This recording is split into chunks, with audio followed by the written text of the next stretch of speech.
In Office 365, oftentimes you have to work with users in groups and you want to add some users to the groups. And while yes, you can do this through the GUI, you also have the ability to work with the Azure Active Directory module for PowerShell and do it through command line. Sometimes that may make more sense depending on how many users you have and the manner in which you have to select the users. In large organizations where you have thousands upon thousands of users, being able to select those users by extracting them from a get user with a filter may make more sense for you. So let's take a look at actually creating a group through Azure Active Directory PowerShell and then adding some users to that group. If we go and look at it, I've actually opened up Windows PowerShell ISE, Integrated Scripting Environment, just to make my life a little easier here. Feel free to use that or the standard prompt. And you'll see the first command I already have ready to go here for us is that new MSOL group. And the idea here is it's going to create a new Microsoft Online group. It's going to be a security group. I'm going to provide its display name, in this case Finance. Put a little description in there so that if somebody's looking at the group, they'll know exactly what the purpose of the group is and why we're using it. And I'll just run that command. And you'll see what it actually does is it goes out there and it produces for me a new finance group. You'll notice here that it's displaying what's called the object ID of the group. And the reason I point that out is when you're working with groups in Office 365, you don't simply add a user to the group. You actually add the object ID of the user to the object ID of the group. And so it's important that you have that information, right? In order to do that, you're really going to go through a couple of steps. The first step is we're going to establish a variable that's holding our users, the users we want to add to this group. In this case, I've got a variable here called user.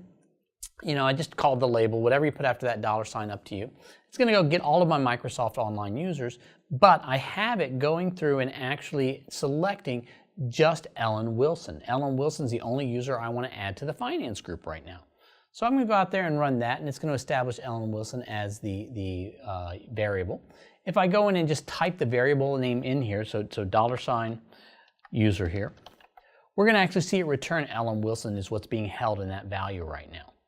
The next thing I need to do is go out there and establish which group I want to work with. So I'm going to use the same process.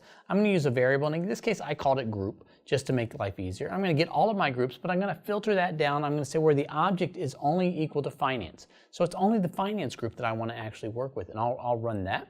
And again, it did the exact same thing. If I put in that $group variable there, you'll see it's actually returning the value of it.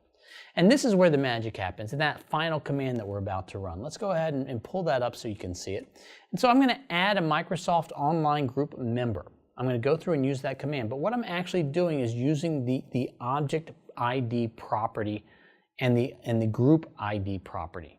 Right? So I'm plugging those variables for our user and our group in, and I'm going to add that Microsoft Online user group member, user being Ellen, right? But her object ID is being added to the group ID of the actual finance environment. And when I go in and add that in, just like that, it's now put Ellen into that group. In fact, if we go into the portal, let's go hop over here to the portal. Let's go and take a look at our group environment here. Maybe we scroll up a little bit, click on our groups, and I'll cancel out of that. Hold on. Portal's just going a little bit slow here. We'll get it going here in just a second.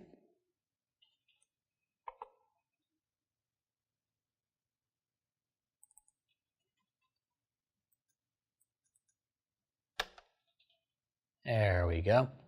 Look at our groups. We'll be able to see that we have a finance group, and if I open up that finance group right now and edit their members, I'll be able to see that Ellen, in fact, is a member of that group. And so you can see that you now have the ability to create a group, extract the object IDs of the users, add those to the object IDs of your groups to enable people to be members of those groups.